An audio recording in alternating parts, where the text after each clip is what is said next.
well, I was doing Legend. When I first started out with Legend, they sent me an early draft.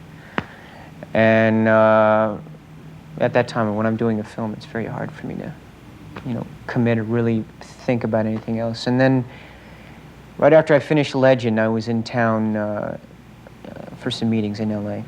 And Don and Jerry and Tony Scott, who I'd worked with his brother Ridley called me. And I talked to Tony, and I said, okay. And I got involved I just got involved in terms of developing the script, just to see where it went, to see if what they wanted to do with it, what I wanted, from the piece, that I felt that I could give anything to it.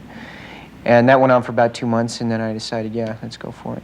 So then I said, okay.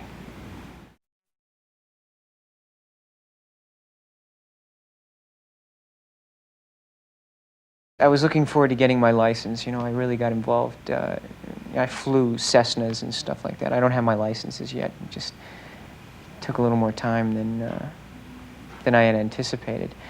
But flying in jets is, when I was preparing for it, when we were developing the script, before I told him that I would do it, I went down and flew with the Blue Angels. I mean, I spent a lot of time half the time in San Diego and half the time in LA, meeting these fighter pilots, getting involved with them, and that was quite an experience. It's like, with the Blue Angels, I didn't have a G-suit or anything like that. A G-suit, fills up with air. It's hooked into a computer. When you pull so many Gs, it helps it tightens up here to force the blood, keep the blood up your upper half in your head. And so you don't pass out or, go to black or you get tunnel vision. So when I went to Blues, he just kind of stuck me in there and he said, okay, touch this, don't touch that, don't pull this, and have a nice flight, sir, and close this thing on me. And I was going, oh my God, what's going on? It was great, though. I had this terrific pilot, Grizz. He gave me a ride. Took me about 50 feet off the deck. Now, don't you tell nobody I'm doing this for you now, you hear? I said, all right, man. Let me take over the stick after a little while. I had a good time.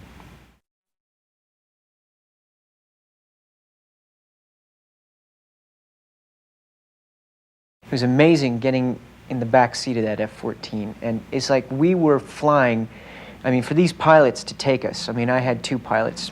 I had Bozo and Phoebes.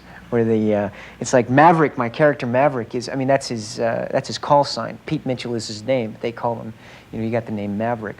Because at times he's just, a cowboy, a wild man.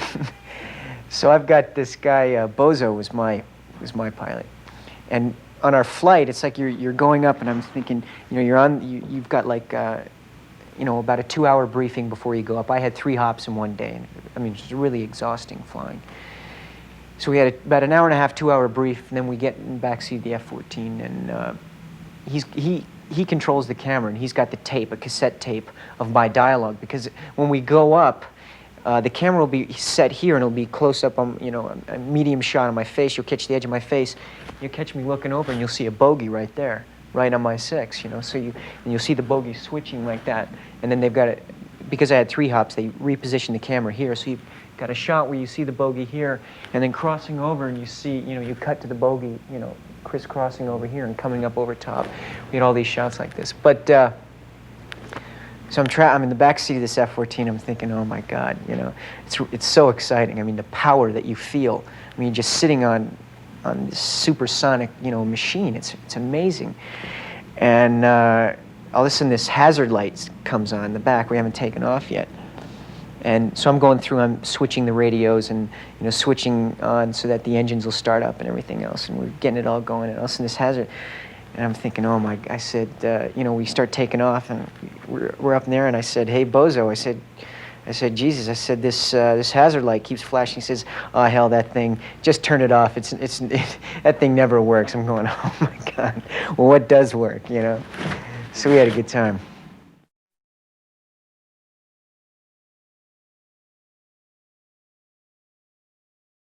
That is prison with the threat of drowning.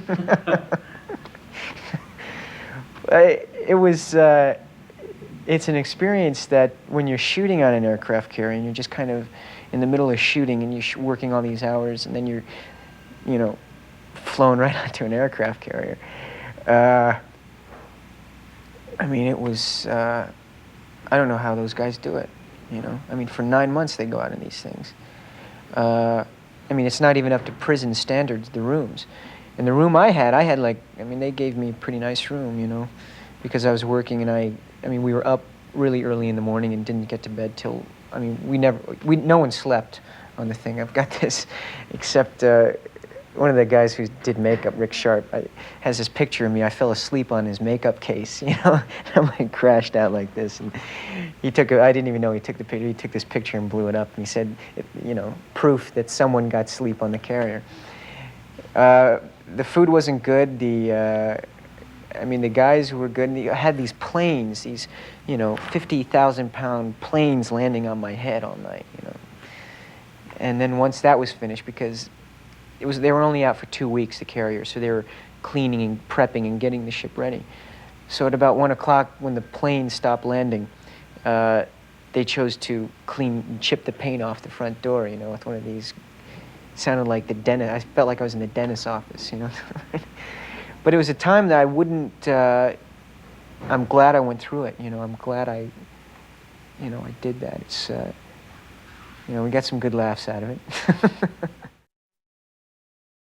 Did you know that some people think Tom Cruise has healing powers? According to Tony Ortega, editor of the Scientology blog The Underground Bunker, Cruise's title within the church is Operating Thetan 6, which apparently means he has the ability to heal sprained joints, colds, sore throats, or with just a simple touch. Obviously we can't say whether this has been confirmed or not, but I'm sure you guys can make up your own minds. Do you like my shirt? You can get one for yourself in the link in the description.